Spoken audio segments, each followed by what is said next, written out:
I had a friend who is super smart, went to Harvard, thinks everybody in the world mostly doesn't have a TED Talk. Only a vanishingly few people actually have something worth giving a TED Talk about.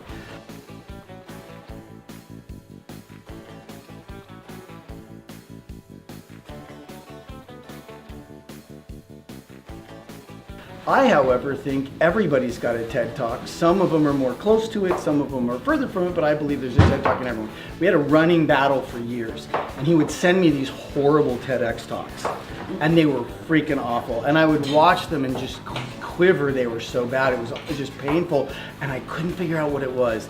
And then I'm working with this woman who is just, you know, like there's people here like that too. You walk in the room and just melt. Like everybody walks in the room and just melts. She has this presence that was unbelievable.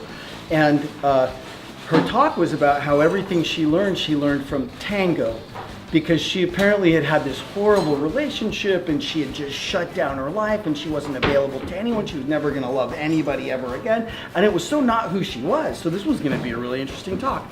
And we were sitting there listening to her the first time we got together, and she was going through what she learned from tango, and I was sitting there with my assistant coach at the time, Natalie, and as she started to give her talk, she said, I learned you need to relax because you're going to be with him for the next 12 minutes, and you've got to let him lead or it's not going to work. And it was weird because this woman had just disappeared. This really wonderful, amazing presence was gone.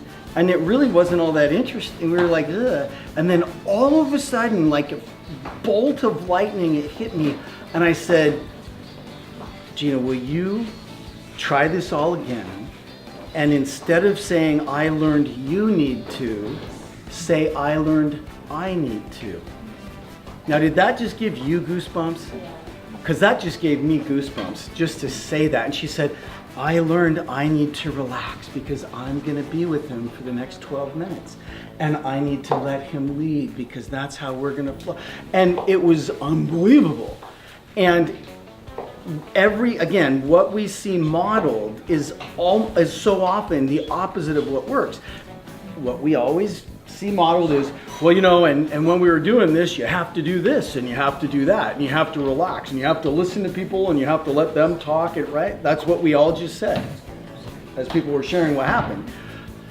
Here's my hypothesis about why that actually doesn't work, and I want to give you all a challenge. It's going to be one of the hardest things you've ever done. I know, because I did it and I'm still working on it. Don't do that anymore. Just don't do that ever anymore.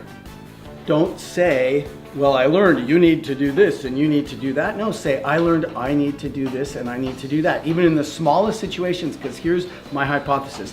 The inner 6-year-old. You need to, no, I don't. Even if I agree with you, right? You need to take $1 million off the table and put it in your pocket right now. No, I don't. Like the minute we hear that, the inner 6-year-old pops up.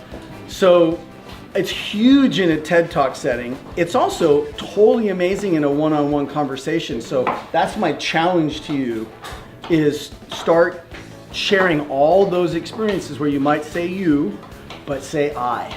And just watch how the conversation changes. And I'm really glad I got to share that with you because that's definitely a game changer.